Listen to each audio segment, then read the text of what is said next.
One of the educational principles given to us at orientation from our mission organization was never ask your students to do anything that you wouldn't do yourself. And immediately I recognized that this was going to be really important for me to live in my mission country. I knew it would be important for my students to build a relationship with them, but I had no idea that this principle was going to lead me on an adventure that's still going on today.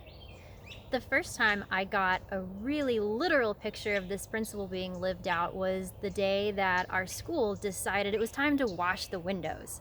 Now, in our school, it was 4 stories tall, and the windows were all these big squares, and they each had an opening in them that opened in like a door. And so all the students and all the teachers and all the members of the religious community all got mops and started scrubbing the insides of the windows. And then they opened these door-like openings and leaned out of them and started scrubbing the outsides. I was terrified. I would never ask my students to lean out a 4th-story window and scrub it with a mop. So I didn't jump in because I was paralyzed with terror.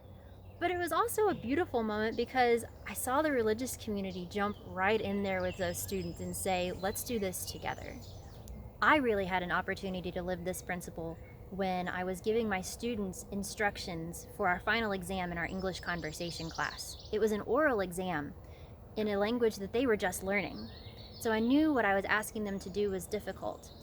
And one of the students turned to me and said, "Teacher, could you do this in our language?" And I had to pause for a minute.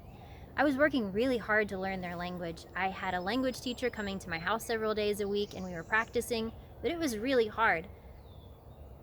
And so when she asked me that, I paused and I thought, and I said, yes, I would have to study a lot and it would be really difficult, but I could do it. And she said, okay.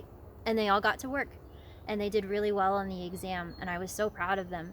But that moment really brought home how this wasn't just about me teaching them stuff and them showing me that they knew it. This was about a relationship, and our learning happened in that relationship, and we could only go deeper when the relationship was more real.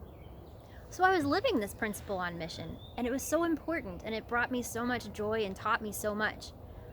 But it became much more real for me just a couple weeks before I left my mission country. I decided to write letters to all my students as a farewell gesture.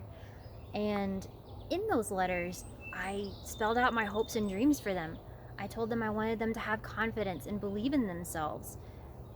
And as I wrote those letters, I recognized those dreams were very real. And so I sent them, but I recognized those words came from a hollow place in myself. Was I ready and willing to have confidence? Was I willing to believe in myself? And if I couldn't, was I willing to take the uncomfortable steps to go on that journey to find out how to do that? And I recognized as I sent those letters, I was embarking on my own journey. I was saying, yes, I cannot let you do this by yourself. I'm asking something huge of you. How on earth could I let you undertake this journey alone? And so I've been on that journey ever since that day that I sent those letters. This is my prayer for my students. This is our connection still. I had no idea a sentence on a sheet of paper at orientation could be the lasting connection between me and the students that I love so much, that I will not ask them to do anything I am not willing to do myself.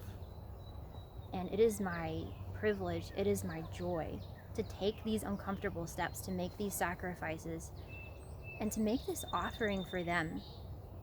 It's changing my life, and I hope a little bit of the love that I sent in those letters is changing their lives too.